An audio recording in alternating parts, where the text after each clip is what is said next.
about to listen to the Dr. Daliah Show. Sassy, stimulating medical talk radio. Any medical advice Dr. Daliah Wax gives on her show should not be substituted for an actual visit to your medical provider. And now, here's Dr. Daliah.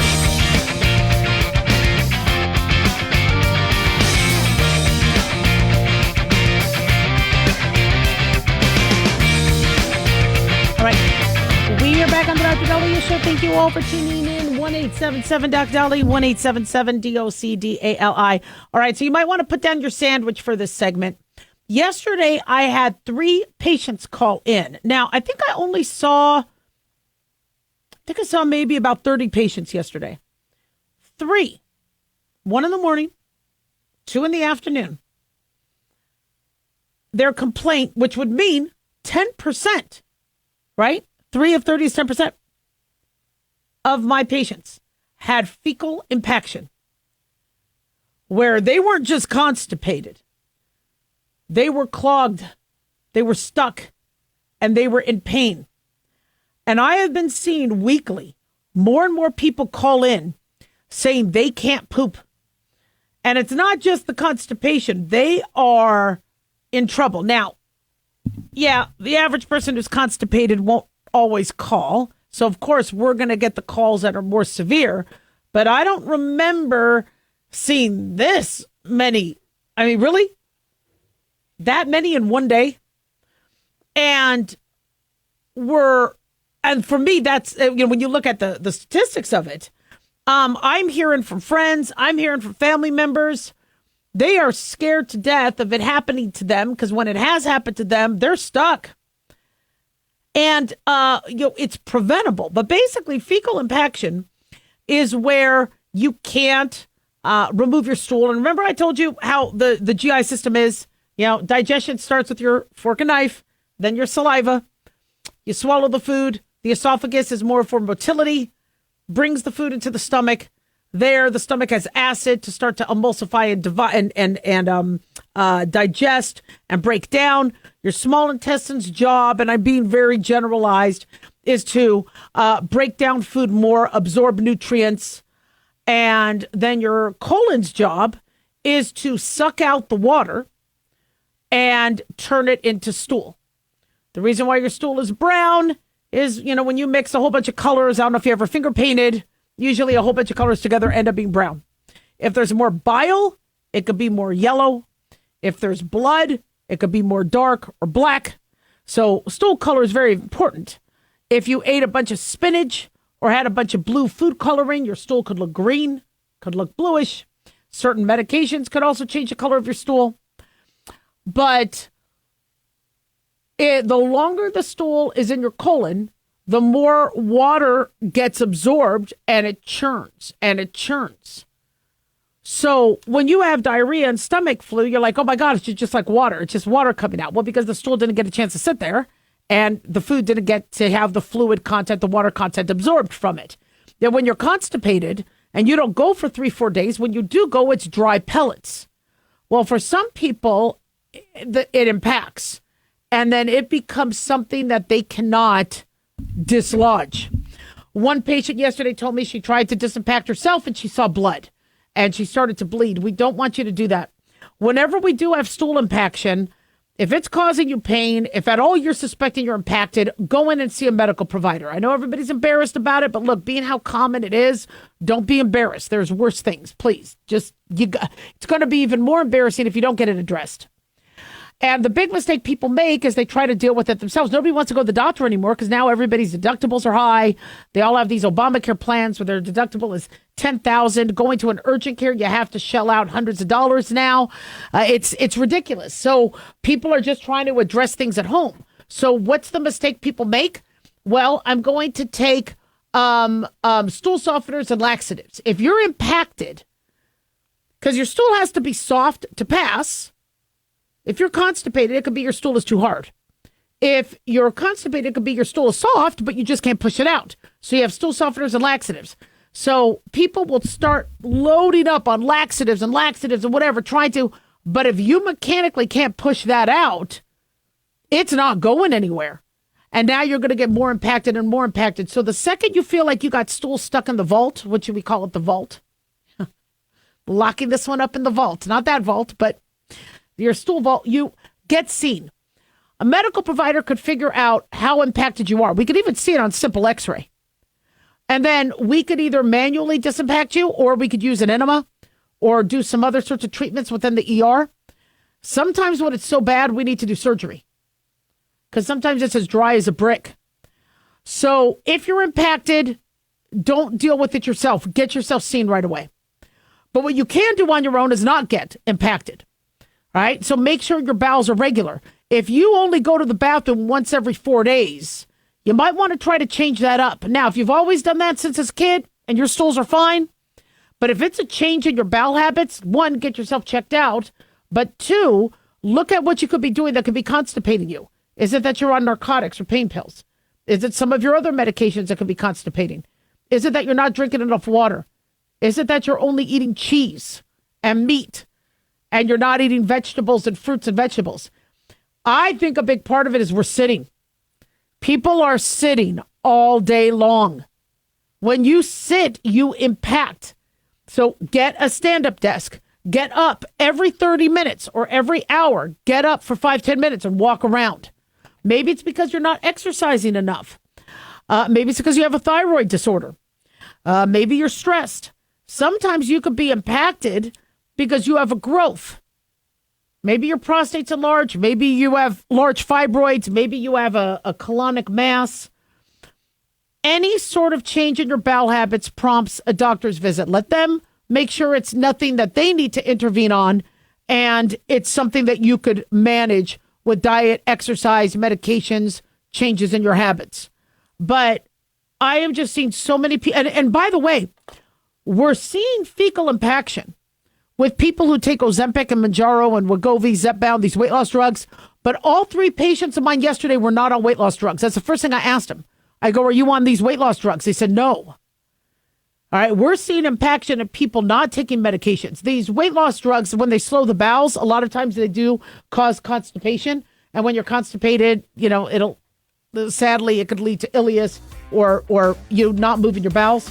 But we're seeing these people and not, it's just them sitting all day or their diet or them not being on top of it. And the older you get, the more on top of your bowels you have to be. You're going to start sounding like your grandparents soon because now you know why they were all about the bowels.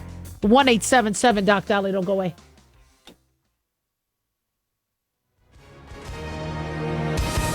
Hi, everyone. If you've been injured in an accident and think you deserve compensation, listen up. We have legal professionals standing by right now to answer your questions for free. They'll tell you if you have a case and how much it's potentially worth. Call 800-710-5100.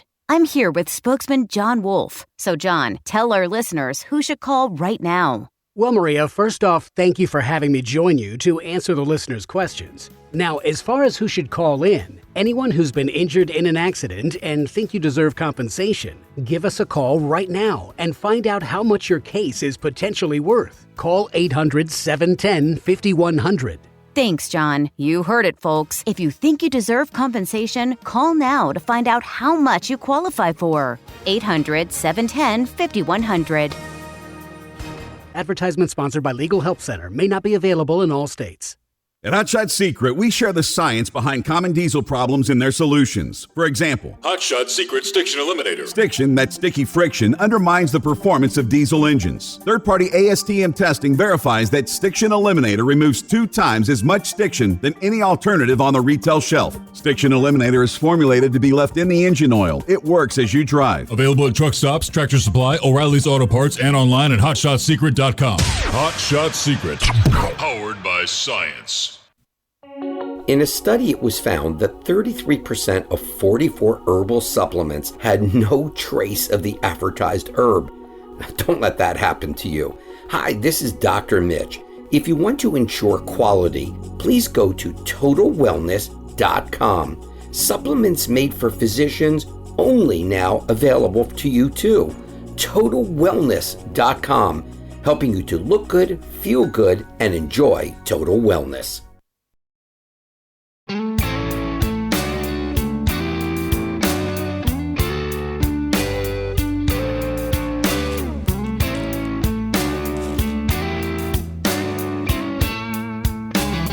All right. We are back on the Dr. Daliah Show. Thank you all for tuning in. 1-877-DOC-DALI, 1-877-DOC-DALI. Big thanks to Talk Media Network for making the show happen. Big thanks to Daniel, our producer. And big thanks to you all for tuning in. We really do appreciate it. Don't forget to follow us on X or Twitter at Dr. Daliah, Facebook, The Dr. Daliah Show, and on YouTube, click like and subscribe. So we have heard studies go back and forth on what affects a child who is in a family that divorces. And there have been studies saying that child suffers immeasurable mental health issues, depression, anxiety, low self-esteem. There's other studies saying actually the children do better because they were in a family where there was always turmoil. There wasn't love. Their parents weren't happy. Now their parents are happy, so they get to be in a happier home. So those studies have gone back and forth. Now we have a study saying children, and this isn't the first time we've heard of other medical sequelae, but this study is saying that children of divorce are at higher risk of stroke. Now, the individuals that are, let's say, baby boomers now, in stroke age, even though stroke could happen at any age. But if the majority of the individuals who are having strokes are baby boomers' parents were the pre-traditionalists. I don't even know if there was even a name for that generation. They were the turn of the century parents. So divorce wasn't really that common. Divorces now are a lot more commonplace. And society has figured out how to make divorce more normal and how to normalize having two moms and two dads and boyfriends and girlfriends in and out of the house. But this is still definitely worth looking at as to what could be going on. So this is a study that said children of divorce have 60% higher odds of developing a stroke at some point of their lives than those who didn't go through the divorce ordeal as a kid. According to senior study author Esme Fuller Thompson of the University of Toronto, they said that the magnitude of the association between parental divorce and stroke was comparable to well-established risk factors for stroke, such as male gender and having diabetes. Meaning when we look at risk factors such as your age, high blood pressure, diabetes, high cholesterol, for stroke risk, inactivity, they're saying having had parents who divorced when you were a child could be just as high a risk. That's pretty bold. Basically, a stroke, there's two major types. One is where you lose blood flow to the brain. A stroke is where your brain can't get blood, loses blood flow to the brain.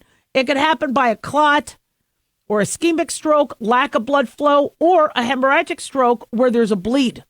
And if that vessel's bleeding, it's obviously not supplying what it needs to the brain. It's bleeding around the brain. And so strokes are serious. Ischemic are more common. And it's one of the top causes of death in the United States.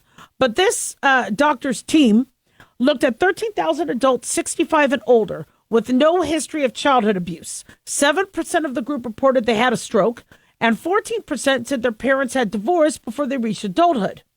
The study authors speculated that the higher stroke risk could be due to chronic stress, disrupting the hypothalamic pituitary adrenal axis, which controls our stress response. And a dysregulated HPA axis has been strongly tied to an elevated stroke risk. They also believe that these kids are at higher risk for high blood pressure, poor sleep, so that could also put somebody at risk, for stroke, as well as other medical issues. They say the youngest of the participants was born in 1957. So, as I said, there's some limitations because the divorce is a little different these days.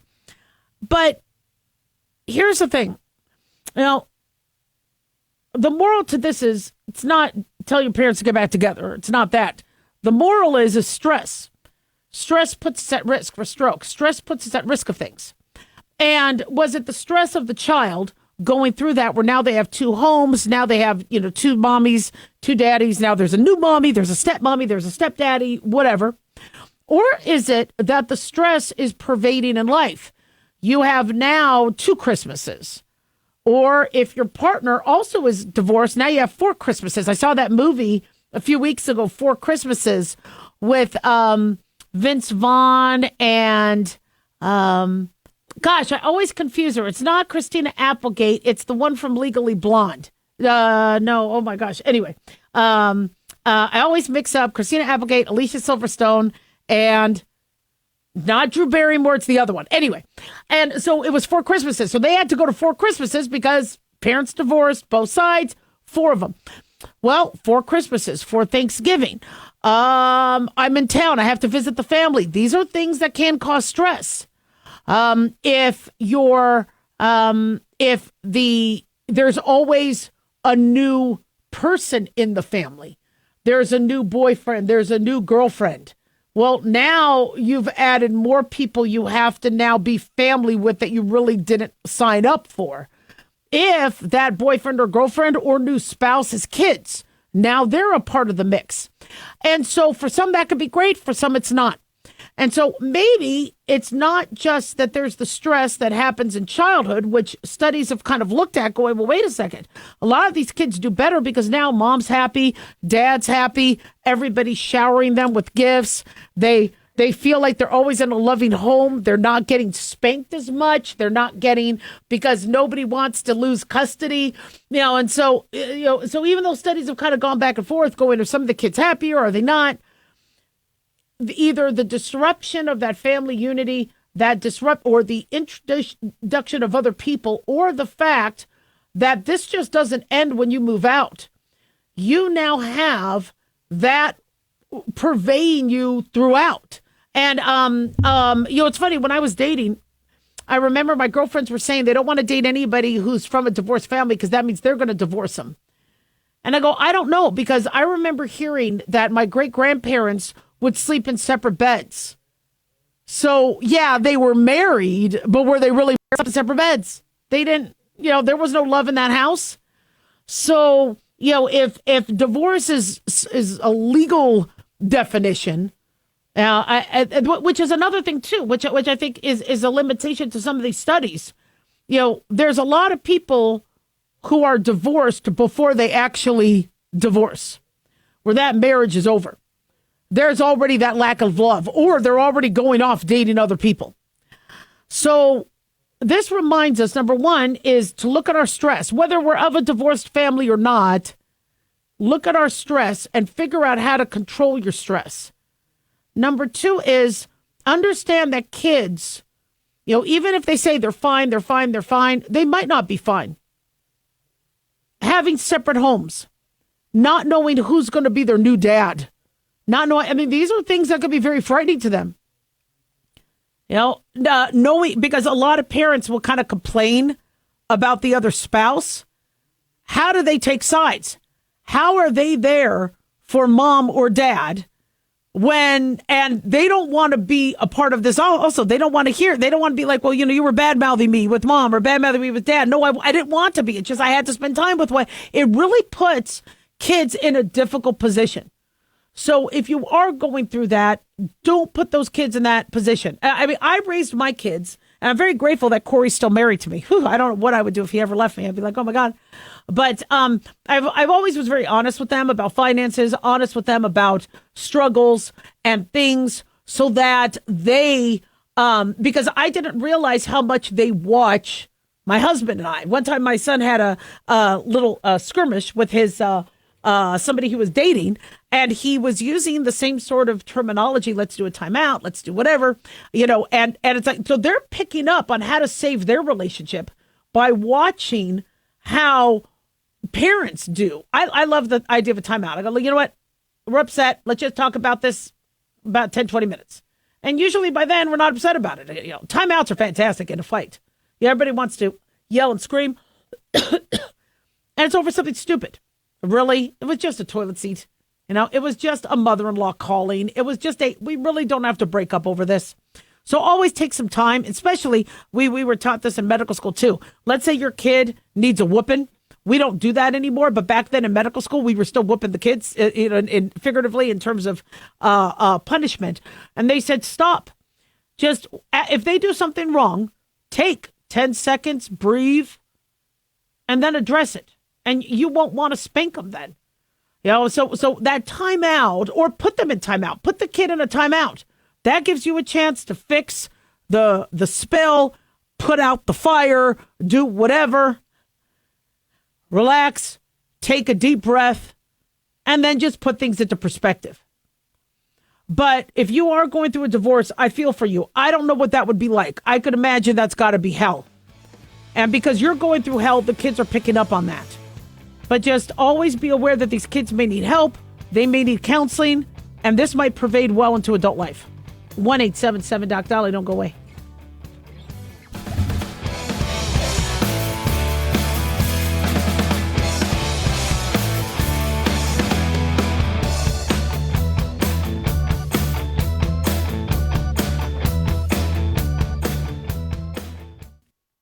Let's see, if something costs less, but people are happier with it, that sounds like something to look into, and that's MediShare. Maybe you've heard switching to MediShare to pay for healthcare can save the typical family $500 a month, and that's huge, but it's also true that people are way more satisfied after making the switch, too. The customer satisfaction rate for MediShare is double that of the typical health insurance plan.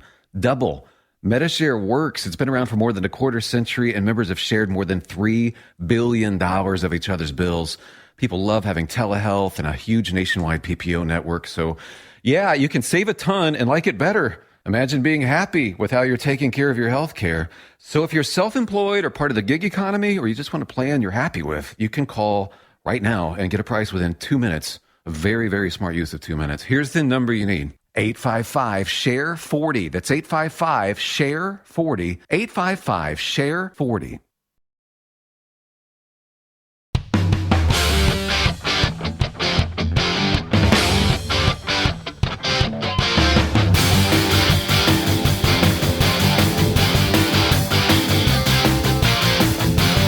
All right.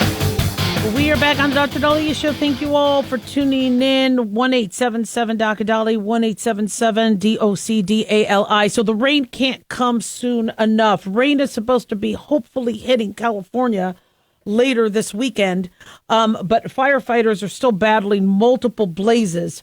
A good number of them are almost nearly contained.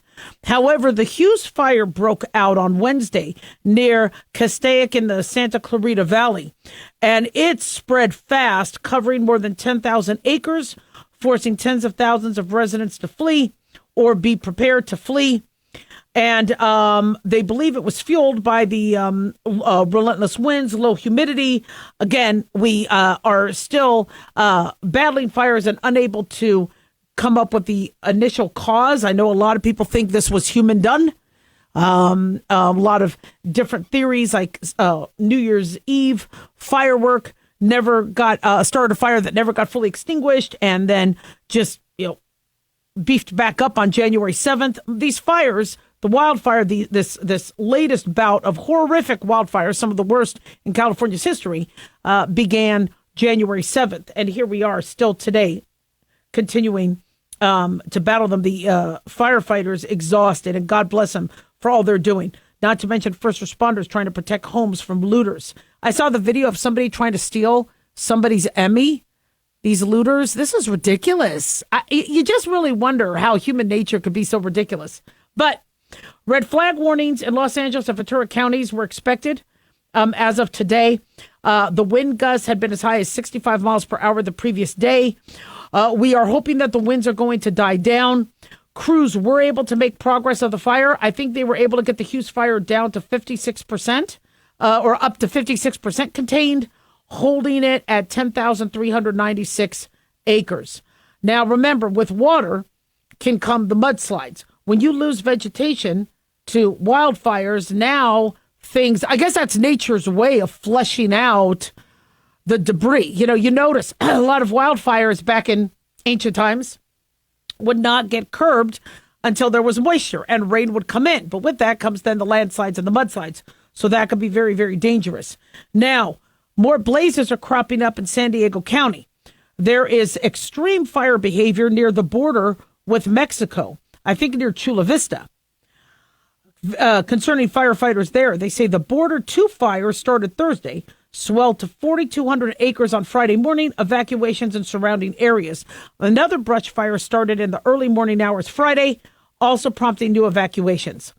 So the Pacific Palisades fire and the Eaton's fire, we're being told the Palisades fire is now 75% contained. The Eaton fires, 95% contained. Man, well done, people. God bless. I could just imagine how difficult that was. Interestingly, people were talking about how did some of these homes evade the fire? And they said RFK Jr. has a home in Brentwood, and he had rooftop sprinklers. Now, so here's the thing. When you see individuals getting ready to flee, they'll try to douse their home with water. And I mean, I don't blame them for doing that. But sadly, with winds, and if it takes an hour or two for the fire to come or whatever, I mean, it might do something. It's better than nothing. But what I always wondered is, let's say California gets her act together, and not just the rich homes, but every home or apartment has roof fire sprinklers. What if there's no water? When we go back to see what happens with the Pacific Palisades fire, the fire hydrants were dry. What if water gets shut off or deterred? Because I think, there's RFK Jr.'s home, from what I understand, was untouched, and it was near the fire, but he had top of the roof sprinklers. It's brilliant. But brilliant if you could turn the water on. If you lose water, those sprinklers were for nothing. So I find that kind of fascinating. That could really actually be, but anyway, water will come, hopefully, dousing the area. I mean, it is cold. This is winter. This has been the driest winter. I live in Southern Nevada, Las Vegas. We would have had snow last week. It's been cold enough for us to have snow. We just don't have precipitation. But everybody's like, oh, yeah, you guys, you don't get white Christmases. If there's rain, we will. But no, when there's no precipitation, sadly, it just doesn't happen. But it gets cold. The LA area, I think it's warmer there. But the storm, from what I understand, is supposed to start over the Bay Area on Saturday. I'm going to be in Lake Tahoe for a conference, so hopefully I'll get to see some snow. But what we really want is that snow to make water melt, saturate areas that could possibly be at risk for the next forest fire. And then we are in mudslide and landslide mode, trying to prevent those from happening. So we'll keep you posted. There's a lot going on, and, Godspeed. One of the most exciting things about the Trump election and re-election was Doge. And there's a Senate Doge caucus that is helping to, I think it's run by Senator Joni Ernst, and I think Marjorie Taylor Greene is on it as well. But the overspending and the ridiculous spending that's happening in the government, that money could be shifted. And President Trump today was in North Carolina visiting the effects of the hurricane that devastated the area. And this was during a time when FEMA workers were getting texts saying, don't go to houses that have a Trump sign. Really? And the excuse was, well, yeah, they're going to be violent to us. Really? I have never seen, I've never seen somebody who needs help from a hurricane become violent if they have a Trump sign in their house. It made no sense. And so Trump was concerned that FEMA failed him. FEMA had said last year they don't have enough money if we have another hurricane. So where is some of the money going to? So Senator Joni Ernst wants to cut $2 billion in taxpayer money that has been spent on swag to promote federal agencies. And so expenditures that Joni Ernst have found are agency mascots, fidget spinners with logos, coloring books, koozies, I don't know what a koozie is, comic books, and other terms that she says are purely propaganda. There's the Stop Wasteful Advertising by the Government Act called SWAG. And, this is something that we touched upon when Obamacare was launched. Back in 2009, the millions upon millions of dollars to promote and to, and all the money going into the pomp and circumstance of it all. I'm like, that money could go into free clinics. You could be helping patients today. And, there's a lot of, I don't need a FEMA hat. But I guess the argument is, and I have a marketing background, I guess the argument is if people don't know that the department exists, they won't want their taxpayer dollars going to it. But I'm telling you right now, if really billions of dollars are going to FEMA hats and other things, no. Trust me, they're not going to like FEMA more knowing that. So the SWAG Act, the Stop Wasteful Advertising by the Government Act, I love how it just perfectly works out. SWAG is when like if you go to I don't know if you guys remember at the Trump inauguration luncheon, everybody got some swag. I think they got some bourbon and they got some glasses with logos. These are things. Now, the inauguration, I think, was paid for by Bezos and Zuckerberg and all that. But, I don't really want to pay for IRS swag. I don't think we need it. I can make up my own T-shirt about the IRS. It's doesn't make any sense. So looking at the funding and limiting a lot of the wasteful spending, to me, is a huge, huge win. 1-877-Daliah.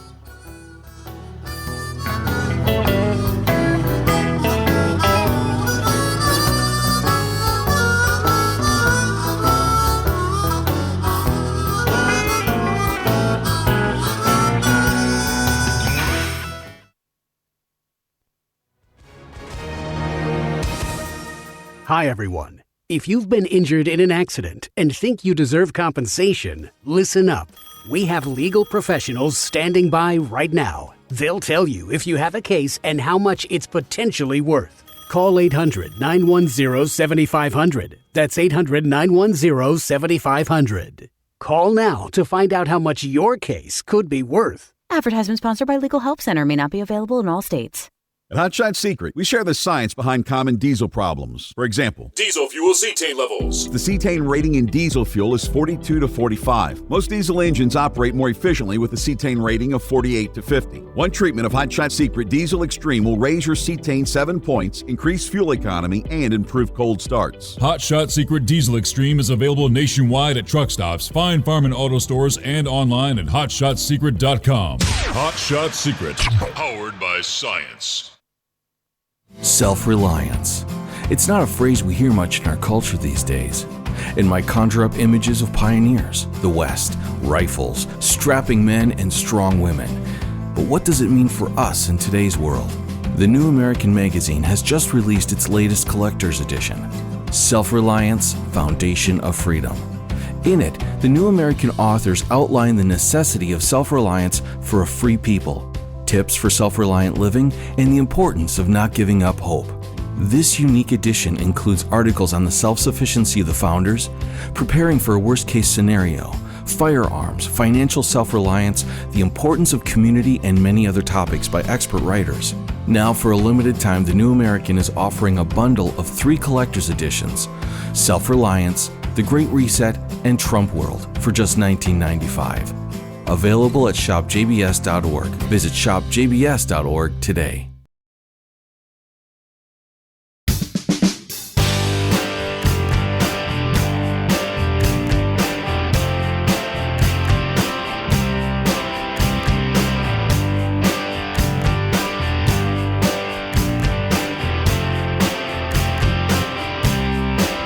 We're back on the Dr. Daliah Show. Thank you all for tuning in. 1-877-Doc-Dali, 1-877-DOCDALI. Can cats get bird flu? Yep, they can. From what I understand, it's fatal to kitty cats. So how do you protect your kitty cats when they're like mine, who still like to sneak outside a little bit, run around? They're house cats. They like to stay home, but because they were all adopted, they still have that little from, their childhood little memory of going outside. And they're around birds and they love to chase birds. But apparently dozens of cats have contracted the virus. So bird flu, because it could be fatal in felines, we are recommending that cats do not get exposed to it. If they do, make sure you contact a veterinarian. Keep them away from raw food.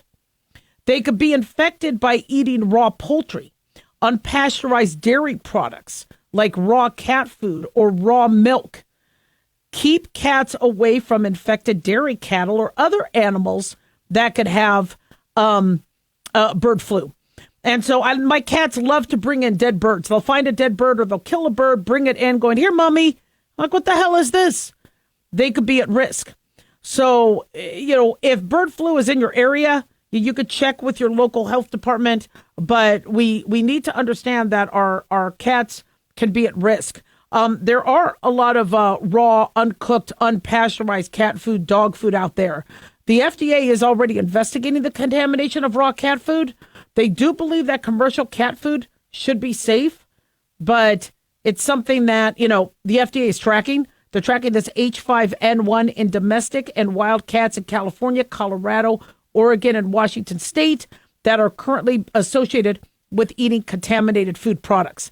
So keep your little ones safe. My cat, they don't listen to me. I'm like, stay inside. They're like, no, cook their food to at least 165 degrees and then cool it.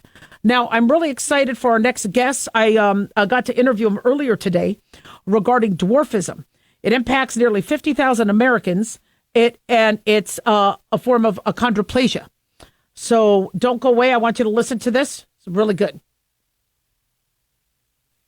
So we get a lot of questions about dwarfism, achondroplasia, when we have a human that doesn't appear to have the same development as others. And achondroplasia is one of the most common forms of dwarfism. And I am really, really excited about our next guest, Dr. Clayne White, Rose Brown Endowed Chair of Pediatric Orthopedists at Children's Hospital, Colorado, will talk to us about achondroplasia. As I said, the most common form of dwarfism. Dr. White, thank you so much for joining us.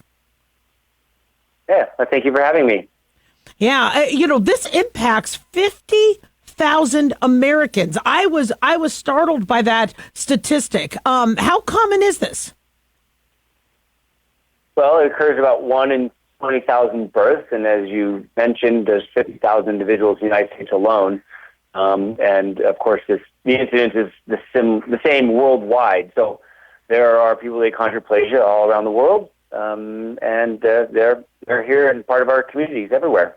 Right. So talk to us about how this happens. Well, this is a condition that's associated with a gene change, and a gene that mediates the growth of our skeleton, primarily the arms and the legs, and to a certain extent our spine as well. This gene change results in a growth difference. For an average height in males of about 4 feet 4 inches tall, and in women about just over 4 feet. And so the genetic difference is usually spontaneous in about 80% of individuals, but there are adults who have achondroplasia who have children, and for them it's about a 50% chance of having a child with achondroplasia.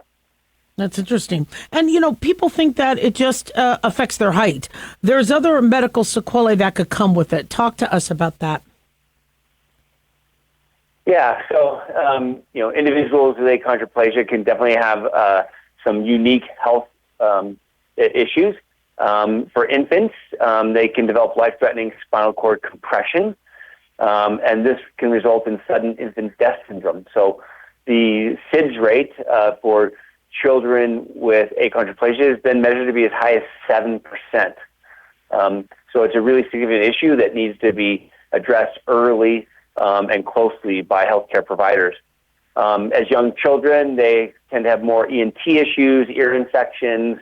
They can have obstructive sleep apnea, so difficulty breathing at night when they sleep due to excessive tissue in the back of their throats. They can have bowing of their legs. They can have some spine deformities, and that's where I come in as a pediatric orthopedist. But as adults, because their spinal canal doesn't develop to full size, they have narrowing of the spinal canal, which results in nerve compression, which, if left untreated, can result in long-term weakness and disability. Do they have a shorter lifespan? No. Generally, people with achondroplasia have a very normal lifespan. Love it. Love it. And especially with all the great work you guys do at Children's Hospital Colorado. We're speaking to Dr. Clayne White, chair of pediatric orthopedics at Children's Hospital Colorado. There's a lot of misconceptions. Many people don't know how to what to call them. When they were in the news, when they were talking about Snow White and the Seven Dwarfs, I was asked, are you allowed to say dwarf? Do you say, if you don't mind, tell our listeners, what's the proper terminology that is not is appropriate? Yeah, so I think dwarfism or dwarf is generally well accepted amongst the little people community. So generally you'll hear them refer to themselves as little people or LPs, and that's probably the most acceptable form. What is not acceptable is midget. Midget is considered derogatory amongst the little people community. So I would say avoid that one at all costs. Of course.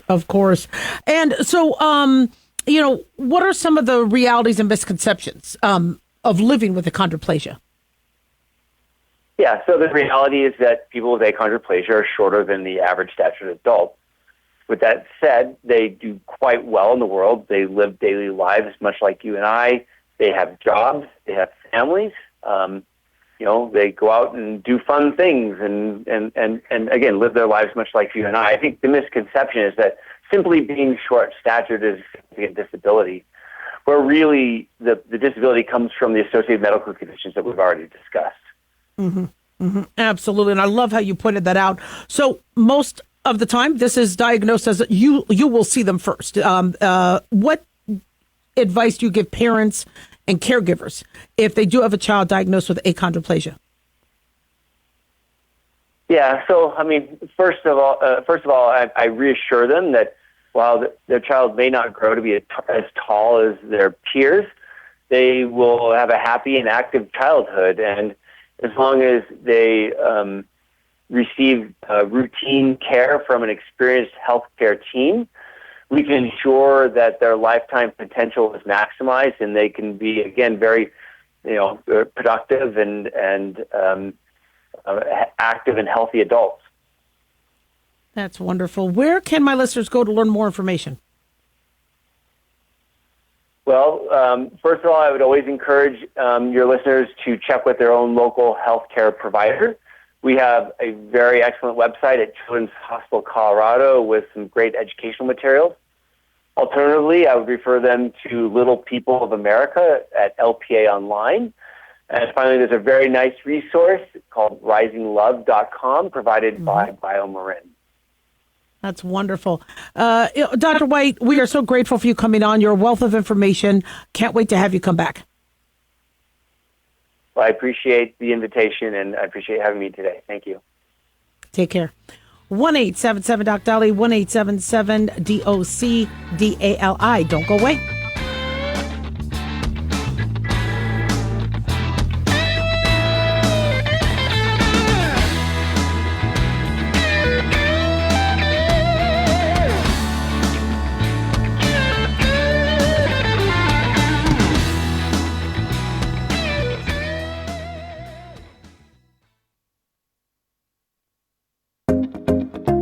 Did you know that healthy arteries make a gas? Yes, actually 3 known gases. Hi, I'm Dr. Mitch, and nitric oxide is a gas that's readily made all day long to keep our arteries open by relaxing the blood vessel walls. By doing this, our circulation is increased, bringing blood, oxygen, and nutrients to every part of your body. Both age and poor diet can lead to a loss of this precious gas, and in turn, blood pressure can go up, energy can go down, and you can get tingling in your hands and feet. Well, our product, Ultimate Nitric Oxide, can easily help fix this lack of nitric oxide. Go to TotalWellness.com. That's TotalWellness.com, where we are helping you to look good, feel good, and enjoy total wellness.